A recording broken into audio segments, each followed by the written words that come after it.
There had been no Americans in this area prior to my arrival. I was a kid. What did I know about war? Leaders were misleading them. And the country called, I have to respond. The Vietnam War, Virginia remembers.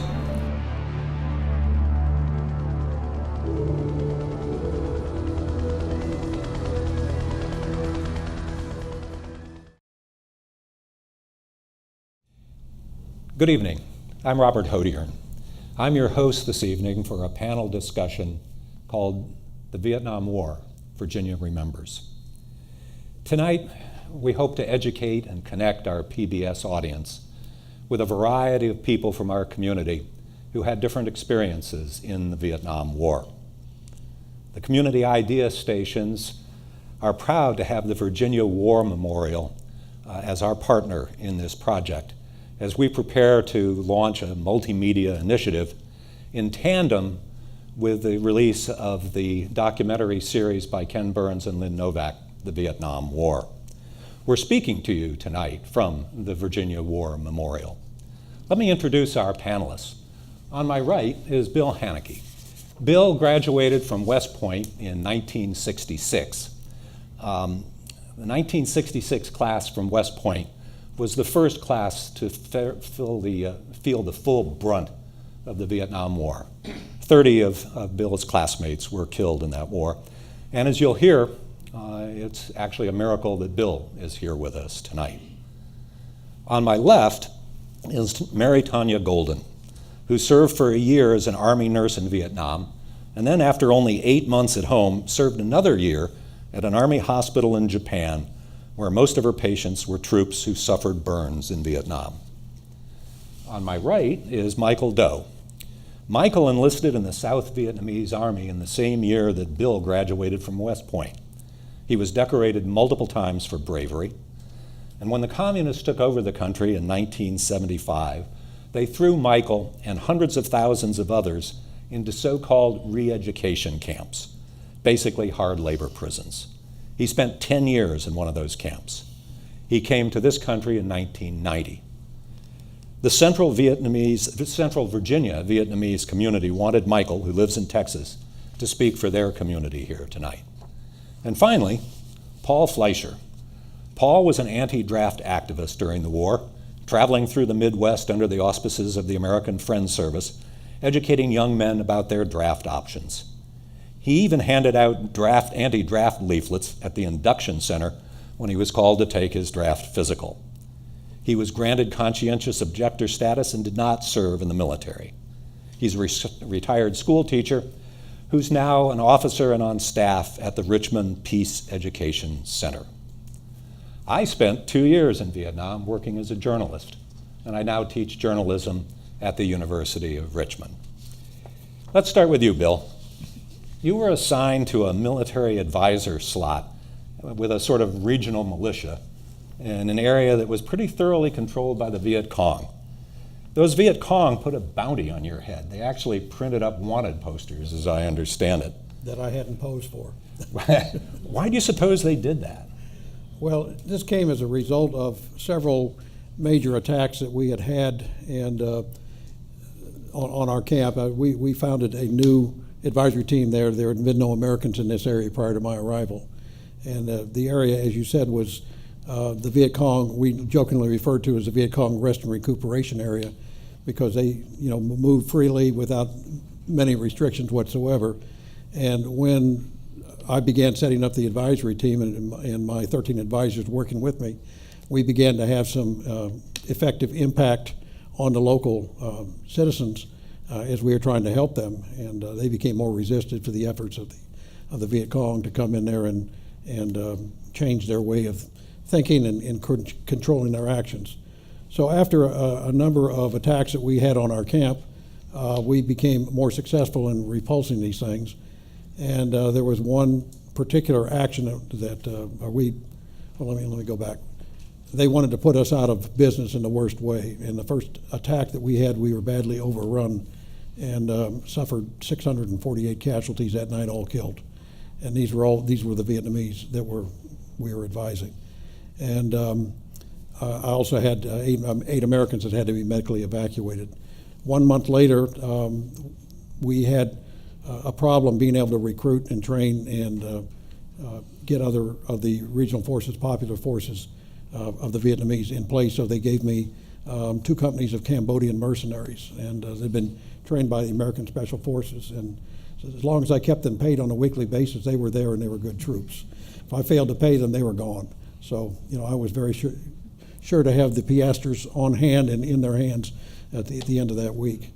At any rate, a month after our massive attack, we had a town in the area that had a population of about 25,000 people that they attacked and wanted to wipe out the better part of the people in there because they were working closely with us. And we caught them out in the middle of the sand dunes. And this is one thing a lot of people don't realize, that there were areas in Vietnam other than the jungle region, and we were definitely in the desert area. Very little vegetation, a lot of sand dunes out there, and so the enemy couldn't move freely during the day, but at night they came out in force. And this particular night we caught them before they got into the village. I had an airstrike for the first time, was released to my control within 3 minutes of my putting in the request. And from 9 o'clock at night until roughly 6 o'clock the next morning, we had the Air Force working this area over, and really did away with about a reinforced regiment of North Vietnamese / Main Force Viet Cong that were trying to attack us. And they found out that I'm the one that controlled the airstrikes that night, so it was within 2 days that They almost got you, didn't they? they almost got me. And as I say, when you start looking at the booby traps they set up in the roads every day, and there's a recent picture that I haven't posed for with me, and the equivalent of wanted dead or alive, $20,000. You know that they're going to get you sooner or later. How did they almost get you? Well, there's a number of ambushes that we were able to avoid. They again tried to attack the camp on a regular basis, and we averaged, out of a 7-day week, we averaged probably 5 to 6 nights a week in which we would have attacks on the camp. So we were in a pretty hot area. You were pretty badly injured. I was. This happened, and of course I remember the date very well, the 13th of November of 1968. We were in the process of trying to improve the compound defenses around there, and we had a small prisoner compound in the village, or in our camp, and one of the things that we used, we had these 55-gallon drums of aviation fuel that were tainted so the helicopters couldn't use it. So we would take that and put fuel thickeners in it, which is, the powdered stuff, and you stir this up till it's about the consistency of tapioca pudding, and you put it in the ground at about a 45-degree angle, and you wire it up with detonation cord and a couple pounds of C4 explosive at the bottom of it, and you set that as a anti-attack weapon. And the idea is that when they come in the middle of the night to attack, you set this off, and it's like canned napalm. It just one big. What were the extent of your injuries, Well, Bill? I was blown up with what we call a command detonated mine. It was a Navy 5-inch artillery shell from a destroyer that was covered with cans of they're taped around it that had broken glass, rusty nails, anything that would mutilate, and then it was covered with human feces. They figured if they didn't blow you up, they were going to mutilate you, and if they didn't do that, then they're going to infect you. And it literally took them almost 3 years to get the infection totally under control. At the time that I was blown up, I was blown 80 feet through the air and landed on a barbed wire fence. My right leg above the knee had been severed or been almost blown off. I'd lost part of my right foot. Had a bad head injury, and about a third of my head is now a cranioplastic plate. I have survived 5 neurosurgical procedures, and there's always debates among my family about whether I have any brains left or not, but at least I've got an excuse where some of them don't. So, Bill, thank you. Thank you. Tonya completed her nurse's training in 1965, and the next year enlisted in the Army to be a nurse. You didn't have to do that, Tonya. Why did you enlist? John F. Kennedy, what you can do for your country. Kennedy generation. But the war was ramping up. You knew this was going to be a nightmare for you. I was a kid. What did I know about war? Well, you learned a lot. 8 nurses were killed in Vietnam. But it really wasn't until years later, during the Iraq and Afghanistan war, I think, that people began to understand the emotional injury that nurses and doctors suffered during that war. And I know this is an area, post-traumatic stress disorder, that you're kind of an expert on. Why was it so common and such a serious problem among nurses and doctors? You spend a year, work 12 hours a day. There's another Army nurse out there, she knows all about it. 7 days a week. If you're really lucky and there's downtime, you might get a day off, maybe once a month, 12 hours a day taking care of casualties. And we were only 22, 23, 24. We were lieutenants, captains. We were responsible for the lives. We had, the nursing unit might have 40 patients. We were responsible for them.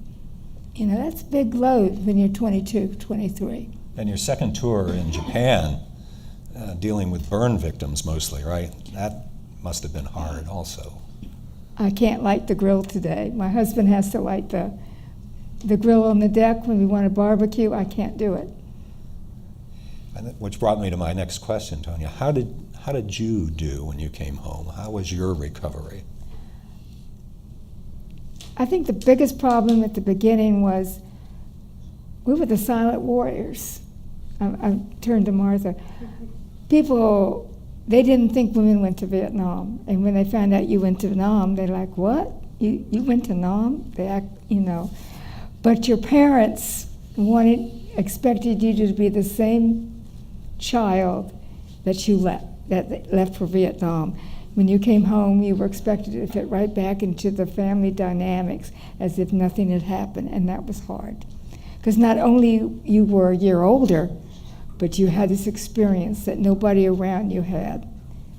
But being a nurse and going in, but that skill, you carry that skill into a civilian life. So you went from nursing in the military to nursing in civilian life, which helped. Mary, thank you.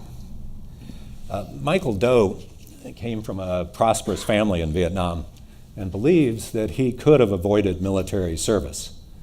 Michael, why did you enlist? Firstly, I would like to say thank you to all American Vietnam veterans. Thank you so much. You fought for a high value that American endorsed during the Vietnam War. Thank you so much, and your family too. And to answer the question, I grew up in a small town in central Vietnam. Every day I had to ride a bicycle from my town to the Quang Tri province to attend the school. And in my high school year, I experienced a lot of Viet Cong terrorism. They put a landmine on the road to kill innocent people. That's the first reason when I grew up, and I said that I would like to join the army, to do something for my country. When the country called, I have to respond. Okay? And the second reason, because I love the army. I love very much. When I was young, when I was schoolboy, I have the picture of all the military around, all the war around my room. The Marine, the Air Force pilot, the Navy officer, I have a picture all around my room. That's why when I get to 18, I volunteer to the army. Tell us about the labor camps. The labor camp, it's hard to say, because at first they name it concentration camp. No, at first they called it re-education camp to teach people. And at first they called it about 15 days, get prepared for 15 days to learn the new policy of the new government. But when we get in there, they kept us from 3 years to 10 years and to some 20-something years. And that really a hard labor camp. The torture with starvation, and every night to have to sit small group to discuss and to criticize everyone in the team. And we have to work very hard from the sunrise to sunset. And we work, and we have nothing in our stomach, but we have to work very hard. And they kept telling us that, okay, if you get progress, you can be sent home, you can be released. But that's a liar, a big liar. They keep us for 10 years and 20 years, and we have no hope to see our family. At the same time, they cheat our family. They said to our wives and mother and father, okay, now you should go to the new hamlet, in the jungle to build a new life. If you go to the jungle to build your new life, your husband in the camp will be released. And nothing happened. And a lot of people, believed them and left Saigon and left the city to go to the jungle, and the husband still in the prison. And thanks God I survived 10 years in prison.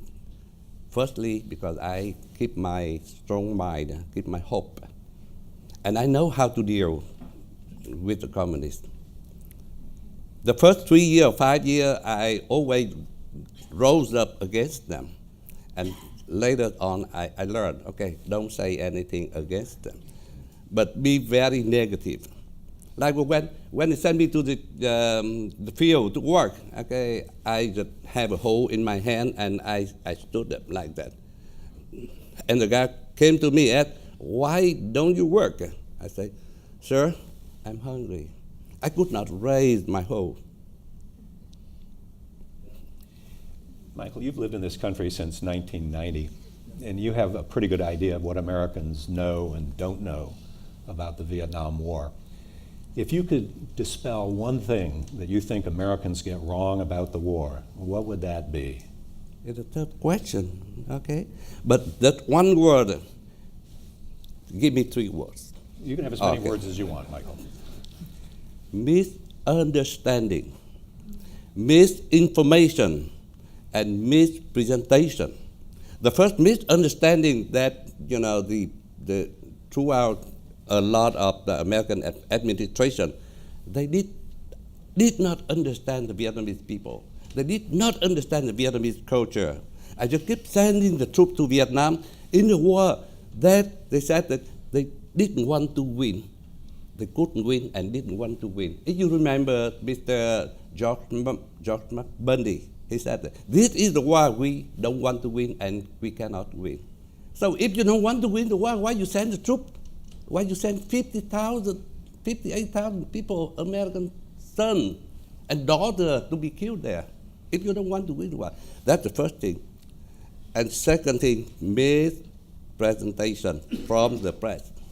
When they came to Vietnam and come back to America, they distort the situation in Vietnam, and they made the South Vietnam become a bad place to be. They make a South Vietnamese government with all corruption and all things bad, for the American people will stop supporting Vietnam. That I am very sorry. There are a lot of journalists in here, but I can blame the American media during that time. We'll have a drink later and talk about that. Okay. Paul Fleischer came by his anti-war activism honestly. His mother was a human rights activist. Paul, why did you become a conscientious objector? Well, I guess the main reason was that I didn't believe that our government's business was sending troops to try to impose our ideas and our way of life on another culture halfway around the world. I don't think, and I still don't believe that we should try to impose our will or our system on anyone else. Instead, if we can make our system work and serve as a model, then we hope other people will adopt it. But certainly not doing that work by force of military arms. So you actually had to show up for your draft physical. I did.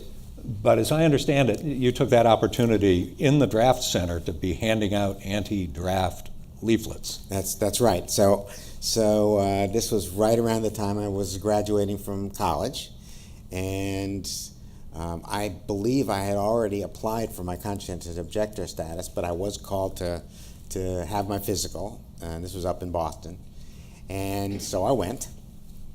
And one of the reasons that I wanted to do anti-draft work or draft education was because I knew that in a large part the soldiers that were going over to fight in Vietnam were people from lower income groups, many African American groups, people who had less opportunity to know alternatives or know about alternatives.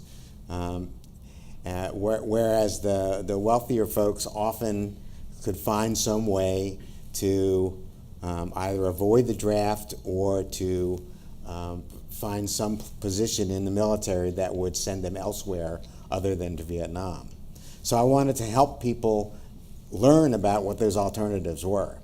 And so I brought literature with me on the bus, passed it out to everybody, gave them phone numbers for people they could call if they wanted to learn more about their alternatives, and then went through the physical with everybody else. At the end of the physical, we all went back on the bus, and then they called me back out again. So everybody was sitting on the bus ready to go. It's a long day. And they brought me out, and they sat me in a room back in the center. And meanwhile, everybody else had to sit and wait on the bus. My suspicion is that they knew I wasn't hiding the fact that I was doing draft education. And my suspicion was that they were trying to turn the other people on the bus against me. And what was the reaction? And the reaction when they kept me in this room for an hour or so, just sitting there by myself. They never did anything, never asked any questions. And then they sent me back to the bus finally, let me go. And when I got on the bus, everybody cheered. There is a feeling, especially among a lot of Vietnam veterans, that the anti-war movement, that many of the people in the anti-war movement disliked soldiers, called them baby killers and so forth. If you can remember back that far, what was your attitude towards soldiers, and has that changed over the years? Well, I think that I did not blame the soldiers who were participating for what they were doing, and I actually admired their courage. I thought that their leaders were misleading them and sending them someplace where they really shouldn't have to go. I have to say that I did not know very many people who went to Vietnam and served in the military at that point. Since then, I've met quite a number who have. And I don't think, my feeling about that hasn't changed. And it was certainly not the soldiers who were being sent over there. Most of them didn't want to go either, as far as I could tell. But my concern was for the leaders who were sending them there.